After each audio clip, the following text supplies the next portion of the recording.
अस्सलाम वालेकुम dear viewers, कैसे हैं आप सब। Welcome once again in my channel Faizan Hasan biology online. I am doctor Faizan Hasan. तो आज आपके सामने एक और बहुत इंटरेस्टिंग टॉपिक लेकर आ रहा हूँ, सेल का बिजली घर। जी हाँ, आज हम जानेंगे सेल का बिजली घर कौन है। तो वो बिलाशिबा आपको पता ही है, माइटोकॉन्ड्रिया है। तो आज के टॉपिक में हम डिस्कस करेंगे माइटोकॉन्ड्रिया के स्ट्रक्चर के बारे में, outer structure, inner structure, F1 particles और उसके अलावा जितने भी तरह के इसके फंक्शंस हैं उन सबको डिस्कस करेंगे। और यहाँ पर मैं एक बात और ऐड करता चला जाऊँ कि मेरा ये जो लेक्चर है, जो वीडियो है, वो सेकेंडरी लेवल्स के लिए भी है और इंटरमीडिएट लेवल के लिए भी है। यानी इसको इस अंदाज से डिज़ाइन किया गया है कि इसमें हर तरह के जो लेवल्स हैं वो कवर हो जाते हैं और इंतहाई आसान वर्डिंग और इंतहाई आसान अंदाज से इसको प्रेजेंट कर रहा हूँ आपके सामने, ताकि इसको इंटरमीडिएट एफएससी लेवल के स्टूडेंट्स भी जो है वो डिस्कस कर सकें, उसे अंडरस्टैंड कर सकें, और सेकेंडरी लेवल को। तो सेकेंडरी वाले स्टूडेंट्स के लिए जो मैं एक बात कहना चाहूँगा वो ये ज़रूर याद रखें कि कुछ ऐसे पॉइंट्स इसमें हैं जो आपके सिलेबस में नहीं हैं।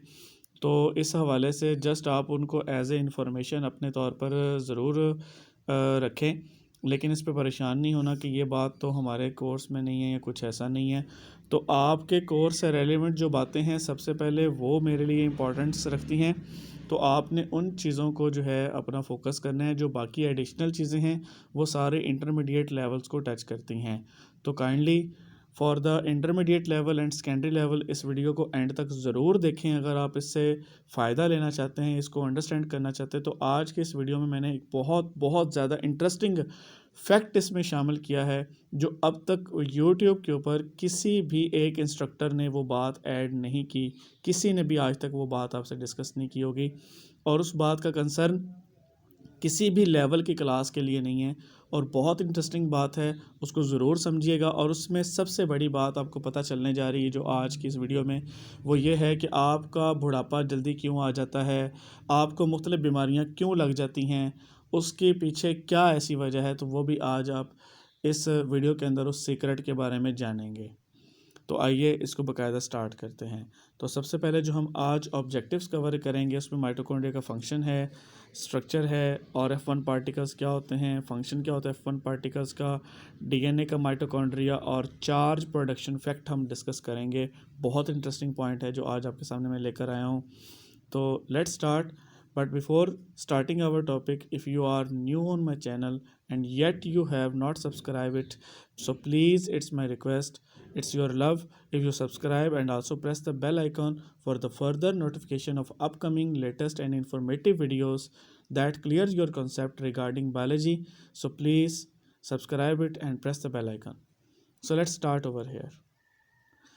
तो सबसे पहले हम डिस्कस करेंगे माइटोकॉन्ड्रिया। जी, power house of the cell, यानी सेल का बिजली घर। इसकी मैं यूँ मिसाल दूंगा जैसे हर शहर के अंदर एक ग्रिड स्टेशन होता है। उस ग्रिड स्टेशन का काम होता है कि तमाम एरिया के अंदर मौजूद तमाम घरों को, फैक्ट्रीज़ को, कारखानों को इलेक्ट्रिसिटी प्रोवाइड करना। तो ग्रिड स्टेशन से ही पूरे शहर में वायर्स का एक जाल बिछाया जाता है और उन वायर्स के ज़रिए से करंट को पास किया जाता है। वो तमाम तर एरियाज़ में, घरों में, हर जगह पर जहाँ जहाँ उसकी नीड है, रिक्वायरमेंट है, वहाँ पर पहुँच जाए। तो सेम इसी तरह से सेल के अंदर भी ऐसा ही एक ग्रिड स्टेशन अल्लाह ने रखा हुआ है और उस ग्रिड स्टेशन का नाम माइटोकॉन्ड्रिया है, power house of the cell, जो सेल के तमाम एरियाज़ को, तमाम पार्ट्स को इलेक्ट्रिसिटी प्रोवाइड करता है, चार्ज प्रोवाइड करता है, एनर्जी प्रोवाइड करता है, कुछ भी आप कह लें। तो सबसे पहले हम डिस्कवरी की बात करते हैं तो 1757 के अंदर सबसे पहले माइटोकॉन्ड्रिया को एक फिजियोलॉजिस्ट थे, एल्बर्ट वान कोलिकर, जिन्होंने इसको जो है वो डिस्कवर किया। फिर बाद में 1886 के अंदर रिचर्ड अल्टमन ने इसको बायोब्लास्ट यानी लाइफ जर्म्स का नाम भी दिया। फिर जो आज हम माइटोकॉन्ड्रिया का वर्ड पढ़ते हैं, लिखते हैं, सुनते हैं, याद करते हैं, तो 12 सालों के बाद, इसके डिस्कवरी के 12 साल बाद, कार्ल बेंडा ने इसको माइटोकॉन्ड्रिया का वर्ड दिया। जो आज हम ऑर्गेनेली का नाम माइटोकॉन्ड्रिया पढ़ रहे हैं इस पावर हाउस का, तो वो किसकी वजह से है? कार्ल बेंडा की वजह से, जो कि इसकी डिस्कवरी के 12 सालों बाद रखा गया।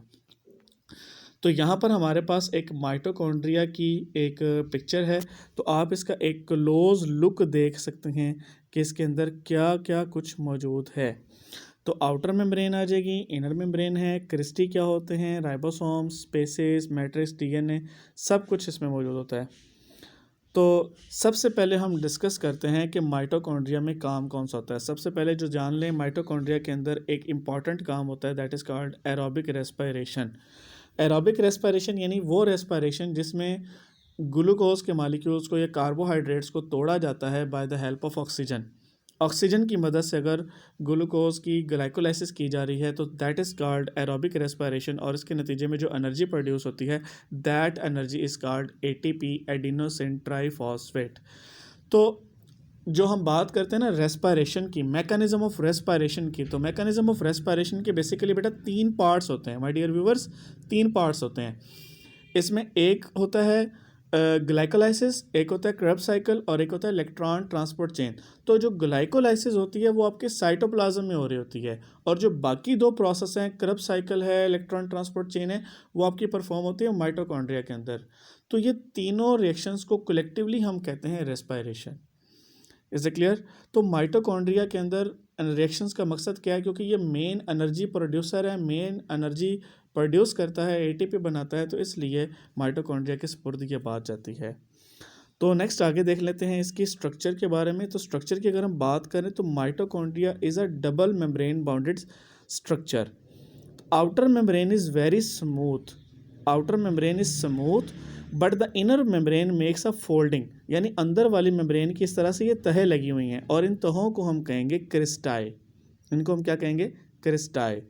तो सिंगुलर क्या कहलाएगा? अगर सिंगल फोल्ड है, सिंगल तह है, तो उसको हम कहेंगे क्रिस्टा, और जो मल्टीपल फोल्ड्स आ जाएंगी तो उसको हम क्या कहेंगे? क्रिस्टाई।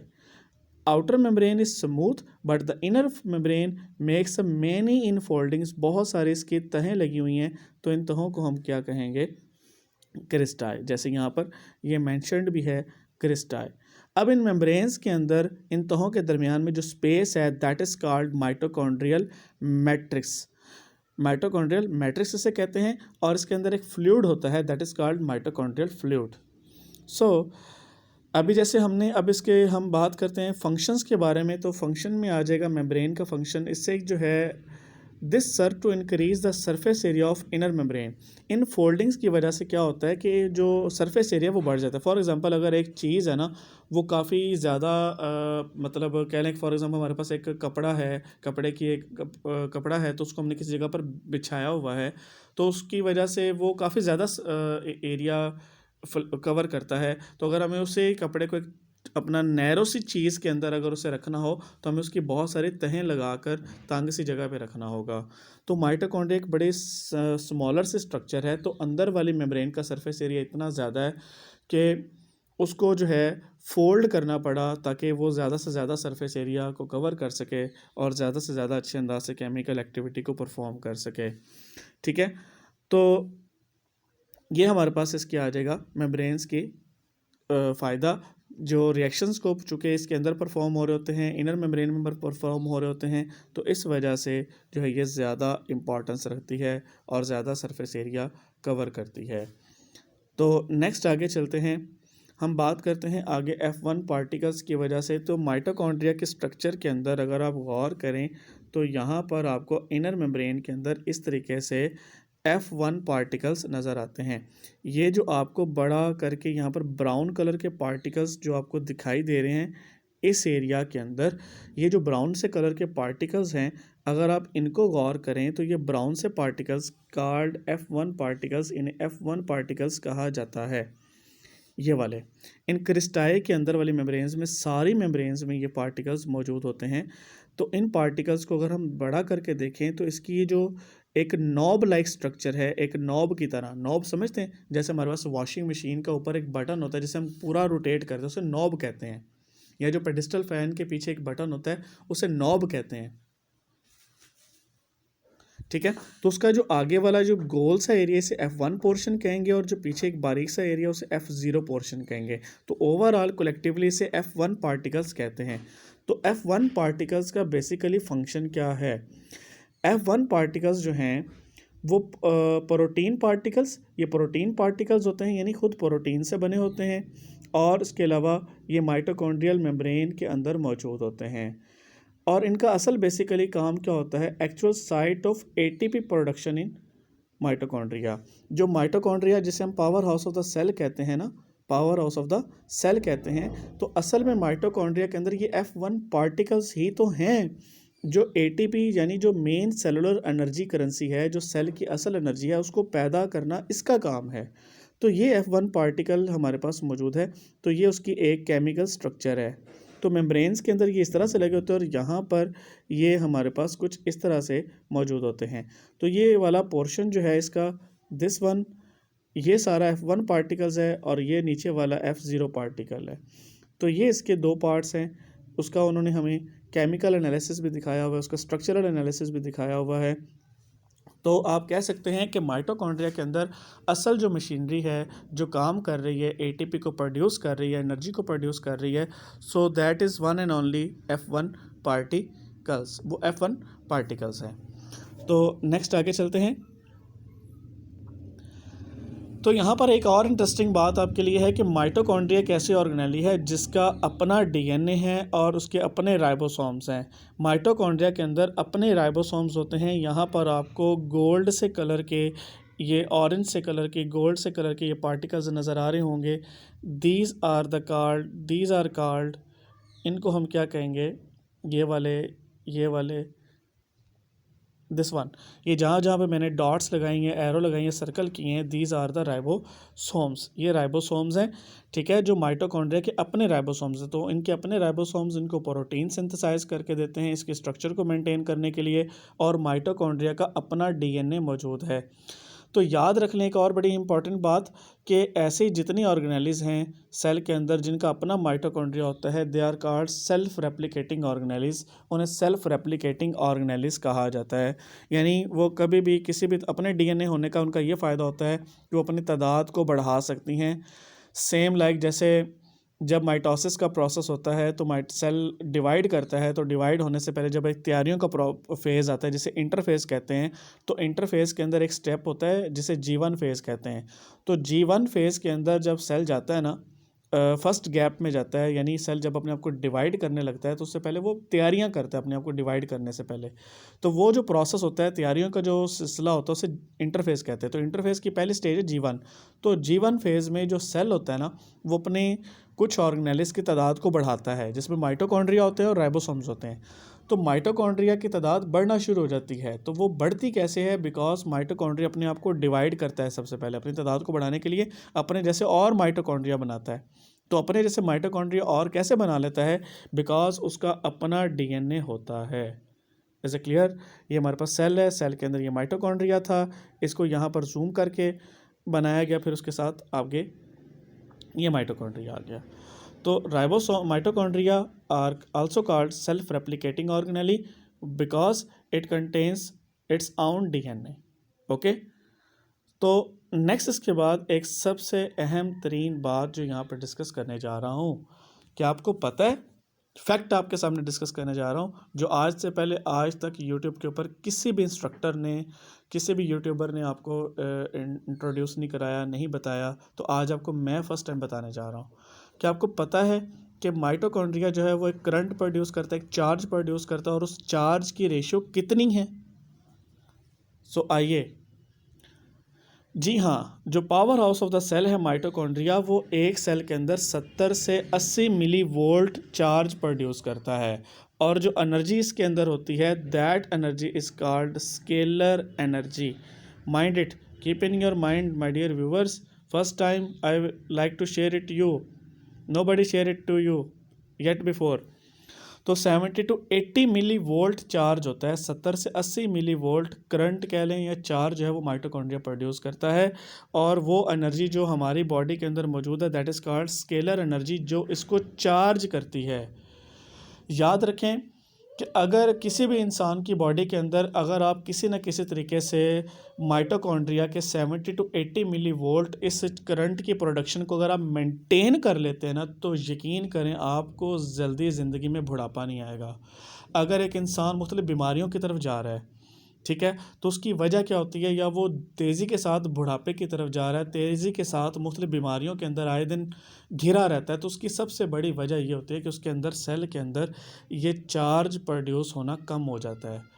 जैसे जैसे आप उम्र के साथ बढ़ते चले जाते हैं, अगर आप अपनी डाइट का, अपनी हेल्थ का, अपनी एक्सरसाइज का अच्छी तरह से ख्याल नहीं करते, तो आपके सेल्स के अंदर माइटोकॉन्ड्रिया की जो चार्ज की प्रोडक्शन है वो कम होती चली जाती है, वो डाउन होती चली जाती है, वीक होते चले जाते हैं। नतीजा, आपका इम्यून सिस्टम कमज़ोर हो जाता है, आपके मसल्स कमज़ोर हो जाते हैं, आपके बालों के कलर चेंज होना शुरू हो जाता है, और उसके अलावा आपकी झुर्रियाँ पड़ना शुरू हो जाती हैं, आपको थकान महसूस होना शुरू हो जाती है, सांस फूलना शुरू हो जाता है, आपका इम्यून सिस्टम डिक्रीज़ होना शुरू हो जाता है, आपकी बॉडी में स्ट्रेंथ कम होती चली जाती है, आपको नर्व्स का प्रॉब्लम शुरू हो जाता है। तो और बहुत सारी तरह की डिसऑर्डर्स आपके अंदर प्रोड्यूस होना शुरू हो जाते हैं। आप एजिंग की तरफ जाते हैं, वक़्त से पहले आहिस्ता आहिस्ता जो है वो आप बूढ़ापे की तरफ जाना शुरू हो जाते हैं। अगर कोई यंगस्टर्स जो हैं वो अगर अपनी डाइट का, अपनी एक्सरसाइज का, अपनी फ़िटनेस का ख्याल नहीं करते, तो वो वक़्त से पहले जो है वो बूढ़े होना शुरू हो जाएंगे, और उनका एवरेज लाइफ टाइम भी जो है वो कम होता चला जाएगा। यही वजह है आज के इस दौर में कि हम इन सब चीज़ों की तरफ जो है वो गौर व फ़िक्र नहीं कर रहे, और वक़्त से पहले जो है वो अपना हमारा एवरेज लाइफ स्पैन कम होता चला जा रहा है। अगर मैं पाकिस्तान और इंडिया की बात करूं, तो पाकिस्तान और इंडिया के अंदर इस वक्त जो एवरेज लाइफ है वो सिर्फ 50 से 55 साल तक रह गई है।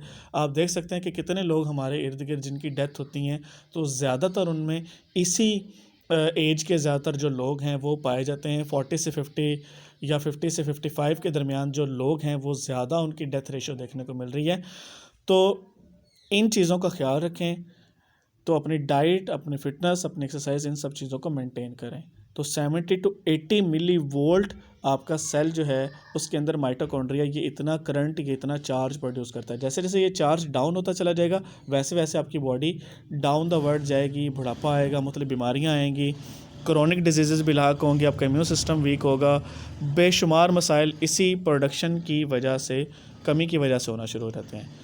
तो I hope my dear viewers, आज आपको ये फैक्ट और आपको ये वीडियो बहुत पसंद आई होगी। तो पसंद आए तो लाइक ज़रूर करें, कमेंट ज़रूर करें, और शेयर करें, और सब्सक्राइब भी करें। Thank you so much. Take care. अल्लाह हाफिज़।